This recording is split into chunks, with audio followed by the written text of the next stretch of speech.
Hello and welcome to the Let That Shift Go podcast. I'm Noel. And I'm Lena. And this is where we talk about the good, the bad, and all the shift in between. We'll just talk mad shift.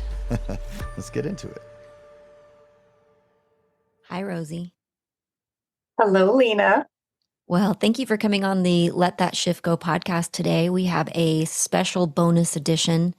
And I'd like to introduce Rosie Cataldo. She is a counter-human trafficking consultant, and she does training for that and trauma training and trauma healing work. And the reason we're doing this podcast today is because we're going to be working together.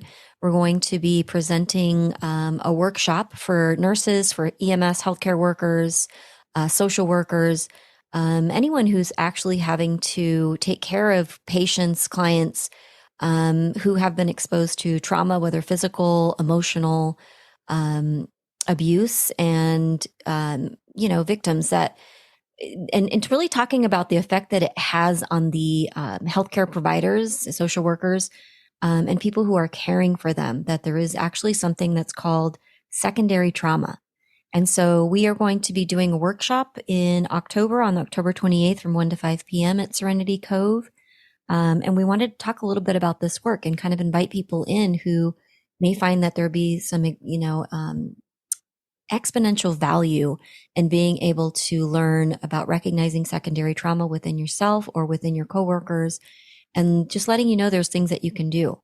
And one of the main reasons this was really important to me, upon meeting Rosie, we worked together at a survivor leadership workshop. And just realizing that, my background in nursing, having been in EMS and the hospital system for over 30 years, working extensively in the emergency room, pediatric emergency and life flight trauma, is that, there was just so much trauma going on, and there was so much like exposure to death, dying, highly emotional states, but no real tool for being able to deal with that in a healthy way. And so that's the reason we put this workshop together for you guys, and really invite you to kind of listen in and see if this is something that you could find value in, and come on out to Serenity Cove and join us in this training. So I'm going to let Rosie kind of take it from here and talk a little bit about the Rethink Healing event. Like I said, on October 28th, 1 to 5 p.m. So Rosie, welcome, and tell us a little bit about the workshop. Thank you, Lena. It's my privilege to be here with you. I really admire your work and how you show up in the world. So I'm so excited to be able to do this training together. And just as you said, there's such a gap, and we'll talk a little bit more about the gap within the healthcare setting. But the training focus areas, you and I are going to highlight identifying when the need for self-regulation tools arise, and while people may be experiencing overwhelm related to secondary trauma on the job, and learn how to alleviate some of that secondary trauma, PTSD related to their job with evidence-based trauma-informed modalities that you and I both practice.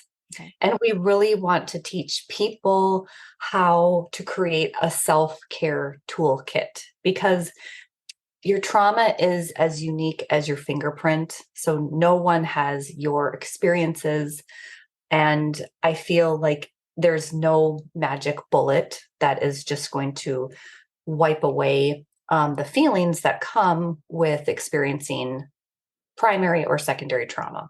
So creating a self-care toolkit, giving people tools that they can integrate into their daily practices, their weekly, quarterly, and really helping them create a lifestyle that's supportive of their nervous system, because it's very much within reach. There's some very simple practices that can be implemented, and there are more that we want to highlight that aren't necessarily mainstream but are very effective. Okay. Can you talk a little bit about secondary trauma? Because that isn't something that actually, is something we talk about in healthcare. We kind of just think about the trauma that's happening to the patient, and not necessarily what's happening to us, as being in that space with them. Yes. I feel that as nurses are particularly extremely caring individuals and can be very empathic. And so it's important to be the lifeline for someone, but not the life raft. So secondary trauma can include if you have a case and let's say there was a bad car accident and there was, loss of life, and you are ruminating on that the next day, and you may have some paranoia about riding in the car, and maybe you have a teenager who's driving and you're obsessively worried and always thinking the worst. Or maybe you're a forensic nurse or a sexual assault nurse examiner, and you walk into, you go to happy hour with your coworkers, and all you can do is think about who is going to be sexually assaulted tonight from this, from the bar that you're in, who's going to be sexually assaulted. And so though there are just patterns of thought that can overtake. And so it's important to, like I said, be the lifeline, but not the life raft. So not let the weight of your job take you down. And so there are ways that I've personally had to learn on how to separate myself, do what I can to help, but also regulate my nervous system and still enjoy my time with my family, my friends, doing activities that I love and finding enjoyment in them, versus ruminating on what happened, a few days ago or a month ago. So I feel like just like primary trauma you can have triggers, and perhaps it's a phrase someone says, or a song comes on, or a scent, that triggers a memory. And so the same thing can happen with secondary trauma. Any of those triggers can happen and remind you of a situation in the ER.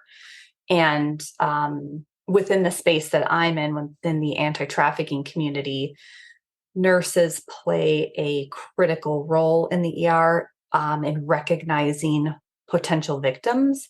And the hospital setting is one of the number one places where a victim can find help if they want it, and if the healthcare providers are trained on how to recognize potential victims and have correct pipelines for getting them help.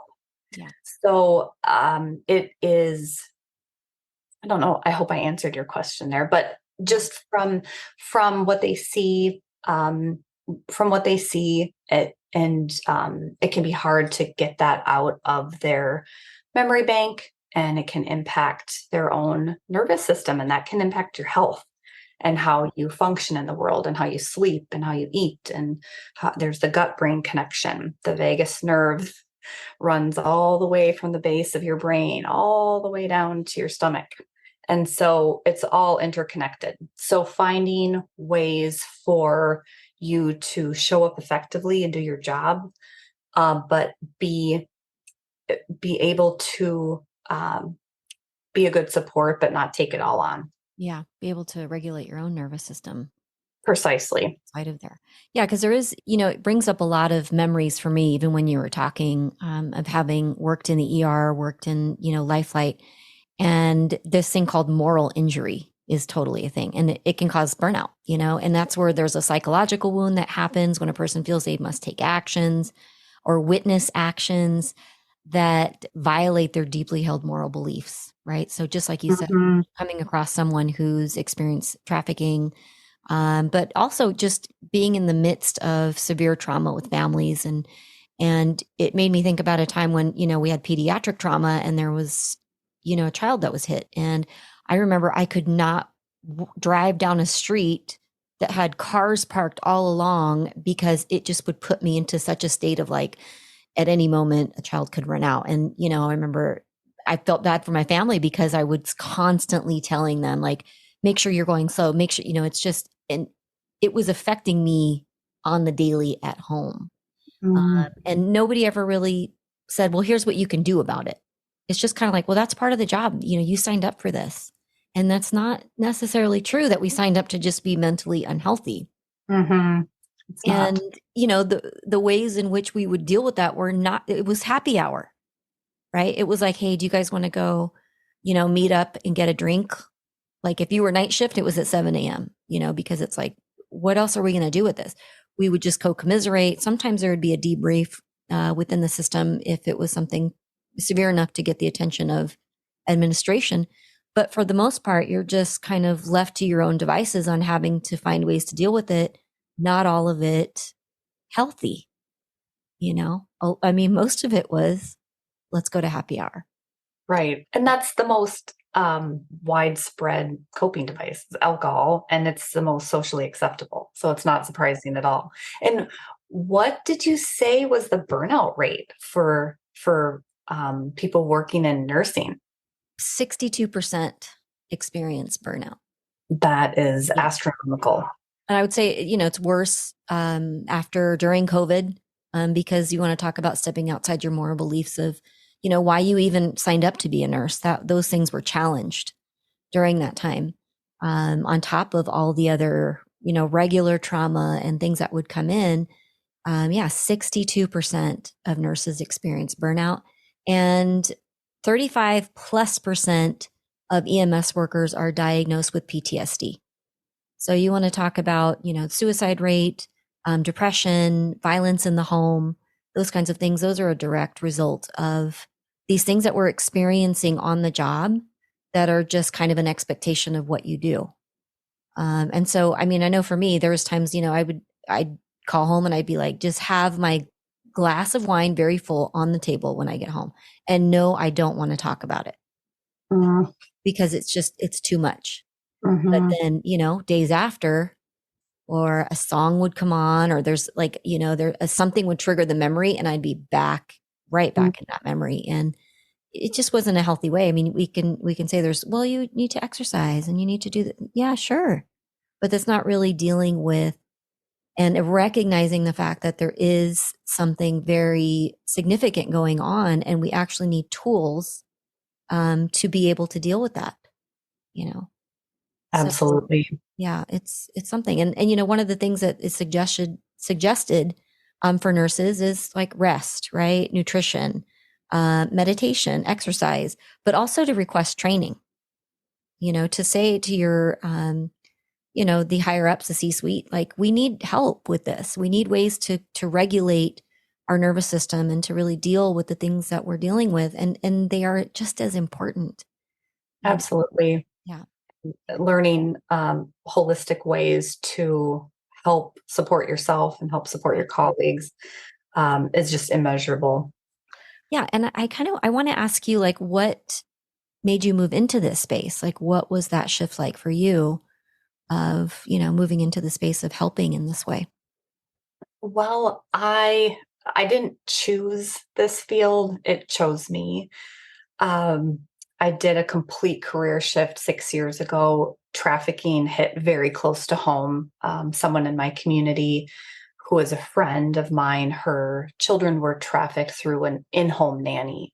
So while mom and dad were away at work, the nanny would have people come in the home and violate the children. And when I learned about it, I couldn't sleep. I knew a little bit about human trafficking, and we had a Super Bowl in our area, and there was some awareness going on surrounding that. I had no idea the market for paid child rape. It's disgusting and it's inhumane. And I have a relationship with, God, and I just asked for help. I said, "What do I do here? I'm not an investigator. I'm not a lawyer. Like, what can I do? I'm a mom, and this is unacceptable. Like, this is not sustainable." And so I joined our state's anti-trafficking task force, and the very first speaker was a nurse from the Mayo Clinic talking about triage protocol for recognizing potential human trafficking victims in the ER. And I thought, oh my gosh, this is awesome. Like, people actually know about this. Like, this isn't just in my community. Like, this is very widespread. It's actually the fastest growing criminal enterprise globally. It's a $150 billion enterprise. So I just began to learn and educate myself, align with good people doing really wonderful work. And I began doing abuse prevention for youth and assault safety prevention. Because if we can help kids speak up about abuse, we can deter one of the vulnerabilities that traffickers rely on. Mhm. So, my background's with the central bank. So, I do also work with some financial institutions about purchase patterns and movements of money because these are all financially motivated crimes. And in doing this work, I've been doing lots of different trainings to educate myself, and I learned about a healing modality, a trauma release for victims and survivors. And I was fortunate enough to have a private investigator who has been in the anti-trafficking space for almost 30 years. She explained to me the modality, and I just began practicing it with a variety of people, with family members, with trauma specialists, with child psychologists, with healers. I practiced with a firefighter turned healer just to get feedback. And I feel like I was changing so much. And, when your frequency changes and you start pulling in people, like people who will help you or who may need you to help them. And so I started meeting uh, different people, and friends of mine would disclose to me their trauma, that which I had no idea. But because I was in this space, they would share things with me. And so, because of different people who came to me and asked for if I would practice with them, I began to see some miraculous shifts in people. And it was particularly one person I worked alongside who was essentially like a veteran. He has survived a lot of trauma, and he hadn't slept through the night in 10 years. He had complex PTSD. And after we worked together, he started sleeping through the night. And that was very surreal. And I was elated to hear that. And it's not just me doing this work. I move myself aside to be a channel for divine healing, which is incredible. And it still blows me away. And so that particular person catapulted me into wanting to share this with survivor advocates and survivor leaders and nurses. And that's how we met. We met at a training not far from you for survivor advocates. So it's pretty miraculous how it's all unfolded. And I feel like the healing piece of the work that I do is my favorite, because it reminds me of the good. And it reminds me how resilient we are, wired for resiliency. And I'm so inspired by people. I mean, it's horrible to hear some of the stories. And I'm not going to lie, I still feel like I may throw up when I hear some of the stories, but yet I know how to take care of myself. I'm getting better at it, month by month. But I know what I can do to get myself back and my nervous system regulated and keep going, really keep going. So it's the yin and the yang of this work. Yeah, I remember when we met at the survivor leadership, retreat and experiencing your hands-on healing. And I thought, oh my gosh, this is amazing. Like if, to be able to just kind of regulate yourself and then help to regulate the person that you're working with, regulate their nervous system, was just really beautiful. And I knew that there was this bridge that could be built between what you're doing and, the people working in healthcare, because we need tools. And, it first of all, it comes with awareness. Like we have to have an awareness around what is going on with us as healthcare providers and in our community, and what are some tools that we can do not only to care for ourselves, but when we, to provide tools and resources for those that we're working with, or as clients, or with our coworkers. And so that's why I thought it was, we both thought it was really important to kind of bring this training as an option for those of us working in healthcare, because I saw it firsthand, like how I realized, like, how was I dealing with any of the trauma that I was kind of walking into on a daily basis. And it was like, no, there wasn't anything. It was literally, commiserating, drinking, avoiding, and making my family crazy with, please don't do this. Please don't do that. Please don't drive like that. It's constantly. So which yeah. is completely understandable, Lena. And I tell people all the time who share those same sentiments, there's nothing wrong with you. It's a brain thing. So yeah, it totally is a brain thing. Yeah, it's just a brain thing, and we can help you. Yeah. I love giving people tools because, again, in our society, we want, things to happen yesterday. And so it's like, guess what? You can unlock this for yourself. No one else is going to do it for you, but we can give you tools and we can be supports. And we have faith that you can do this. So it's Talk about some of the tools that we're going to be presenting, like just touching on what are some of the tools that we're going to be training on. I know I'll be bringing breath work and some breath work practices that people can use on their own on a daily basis, and just kind of having that be something they can put in their tool belt. But tell me something about the tools that you'll be presenting at the workshop. Okay. Well, first of all, we discussed how we'll chat with people at the training just about their own wheel of wellness. So do a self-assessment, an inventory of, where you are in the spiritual part of your life, the physical, emotional, financial, social, occupational. So all those 6 areas, there are many more than that, of course. But how are you doing? Because we are human, we can't be equally balanced 100% of the time, all the time. And so assessing areas where you're really strong in, like let's say you work out frequently, at least 5 days a week, and you're on top of your nutrition, but emotionally it's not enough. And you're still, you're struggling with some things, you're maybe spinning or ruminating on things. So just first of all, just helping people with that inventory, and then we can walk them through tools. And this is very personal. It's a very personal journey. And so helping people create their own unique toolkit is wonderful. It gives them longevity in this space and in all those areas of their life. And there's something that I like to call healthy familiar. So healthy familiar is just learning some simple tools, strategies to help you kind of quickly get back to yourself. Let's say you had a conversation with your coworker, and let's say that your coworker is pretty rigid, and you're upset about something, but you've got to go back. In 10 minutes, you got to go back and continue on with another meeting with them. And what's something that you can do quickly to regulate yourself, to have the feelings move through and regulate yourself? So what's your favorite go-to beverage? I